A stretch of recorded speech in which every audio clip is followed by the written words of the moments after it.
सुक्खू सरकार ने अपने कार्यकाल के चौथे साल में भ्रष्टाचार में लिप्त आरोपियों की पूरी लिस्ट तैयार कर ली है।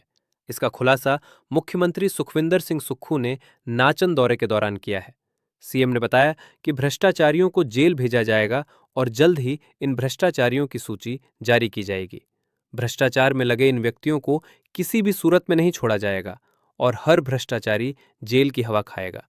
जितने भी भ्रष्टाचार में सम्मिलित लोग होंगे जेल की सलाखों के पीछे जाएंगे, क्योंकि उन्होंने जनता की संपदा को लूटा है। और मैं ये भी कहना चाहता हूं, उनकी हमने सूची तैयार की है। आने वाले समय में उनके खिलाफ सख्त से सख्त एक्शन किया जाएगा, ये मैं कहना चाहता हूं। मुख्यमंत्री ने कहा कि सरकार भ्रष्टाचार पर जीरो टॉलरेंस की पॉलिसी अपनाए हुए है। ऐसे में कोई भी भ्रष्टाचारी बख्शा नहीं जाएगा।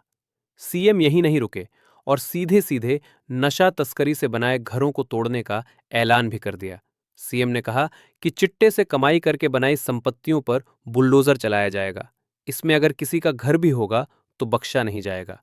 सीएम ने 2 टूक चेतावनी उन कर्मचारियों को भी दे दी है जो नशे के धंधे में लिप्त हैं। सीएम ने कहा कि पुलिस के 11 कर्मचारी चिट्टे में लिप्त पाए गए थे, उनको नौकरी से हटा दिया गया है और आने वाले समय में अन्य विभागों के नशे के कारोबार में लिप्त कर्मचारियों पर भी सरकार गाज गिराएगी। सीएम ने कहा कि जो युवाओं की नसों में चिट्टा पहुंचा रहे हैं, उनके खिलाफ अगले 2 महीनों में बड़ी कार्रवाई की जाएगी।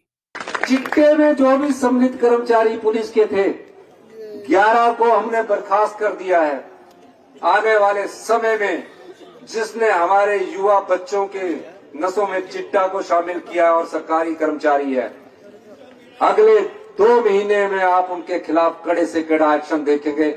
और जो नशे के द्वारा कमाई की संपत्ति है, चाहे उसका घर क्यों ना हो, और वो चिट्टे में शामिल होगा, उसको भी हम तोड़ देंगे, ये मैं आपको वादा करके जाना चाहता हूँ।